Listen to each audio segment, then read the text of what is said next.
କେନ୍ଦ୍ର ବେତନ କମିଶନ 10 ବର୍ଷର କାର୍ଯ୍ୟବଳକ ଅନୁସାରେ ଭାରତରେ ଡିସେମ୍ବର 31, 2025 ଶେଷ ହୋଇଯାଇଛି, ଯାହା ପରେ ଅଷ୍ଟମ ପେ ବେତନ କମିଶନ ସାରା ଦେଶରେ ଲାଗୁ ହୋଇଯାଇଛି। ଜାନୁଆରୀ 16ରେ କାର୍ଯ୍ୟକାରୀ ହୋଇଥିବା ଏହି ବେତନ କମିଶନ ପ୍ରାୟ 1,20,00,000 କେନ୍ଦ୍ର କର୍ମଚାରୀ ଏବଂ ପେନ୍ସନଭୋଗୀମାନଙ୍କ ଦରମା ଭତ୍ତା ଏବଂ ପେନ୍ସନ ନିୟୋଜିତ କରିଛି।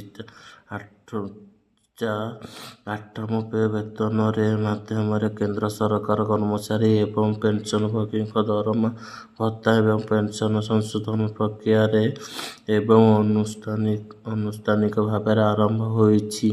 ଏହା ସରକାର ଟୋନ୍ ଅନୁଯାୟୀ ଦରମା କମିଶନ ସାଧାରଣତଃ ପ୍ରତି 10 ବର୍ଷରେ କାର୍ଯ୍ୟକାରୀ ହୋଇଥାଏ ଏବଂ ଏହି ପରିମାଣକୁ ପାଳନ କରି ଅଷ୍ଟମ ବେତନ କମିଶନ ସୁପାରିଶ ଜାନୁଆରୀ 1, 2026ରୁ କାର୍ଯ୍ୟକାରୀ ହେବ ବୋଲି ବିବେଚନା କରାଯାଇଛି।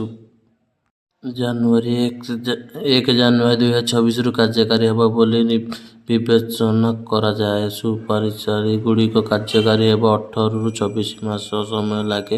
ଅନେକ କ୍ଷେତ୍ରରେ ବର୍ଦ୍ଧିତ ଦରମା ଏବଂ ପେନ୍ସନ ବକେୟା ସହିତ ପ୍ରଦାନ କରାଯାଏ।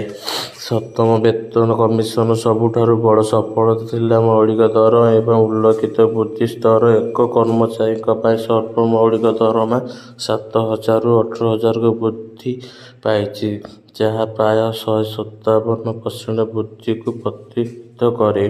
ପାରମ୍ପରିକ ମହାର୍ଘ ଭତ୍ତା ଶୂନ୍ୟ ଥିଲା, କିନ୍ତୁ ପରବର୍ତ୍ତୀ 10 ବର୍ଷ ମଧ୍ୟରେ ଏହା 58କୁ ବୃଦ୍ଧି ପାଇଛି, ଯାହାକୁ ସପ୍ତମ ବେତନ କମିଶନ ଅଧୀନରେ ଚୂଡ଼ାନ୍ତ ଡିଏ ଭାବରେ ବିବେଚନା କରାଯାଏ। ତଥାପି, ଯଦି ସୁପାରିଶଗୁଡ଼ିକ ବିଳମ୍ବରେ କାର୍ଯ୍ୟକାରୀ ହୁଏ, ତେବେ କର୍ମଚାରୀମାନେ ପୂର୍ବ ତାରିଖରୁ ବକେୟା ପାଇବାର ସମ୍ଭାବନା ରହିଛି।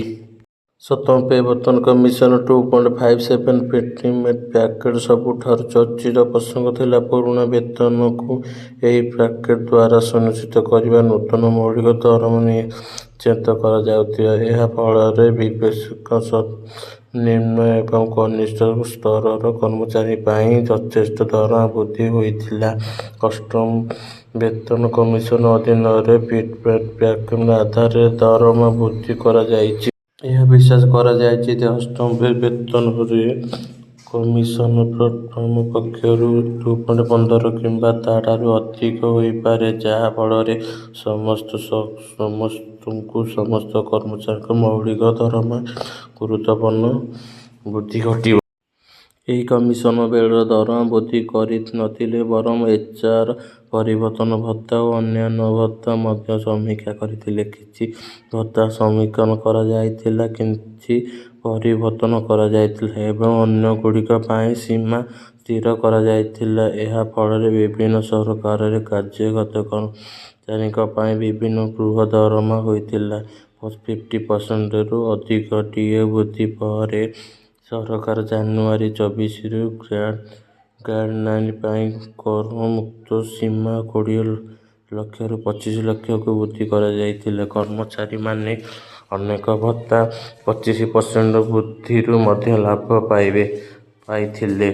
1 ଏପ୍ରିଲ 2025 ଠାରୁ ସରକାର ଏକୀକୃତ ପେନ୍ସନ ଯୋଜନା (ୟୁପିଏସ୍) କାର୍ଯ୍ୟକାରୀ କରିଥିଲେ, ଯାହା ଏନ୍ପିଏସ୍ ଏବଂ ପୁରୁଣା ପେନ୍ସନଭୋଗୀଙ୍କୁ ମିଶ୍ରିତ କରିଥିଲା।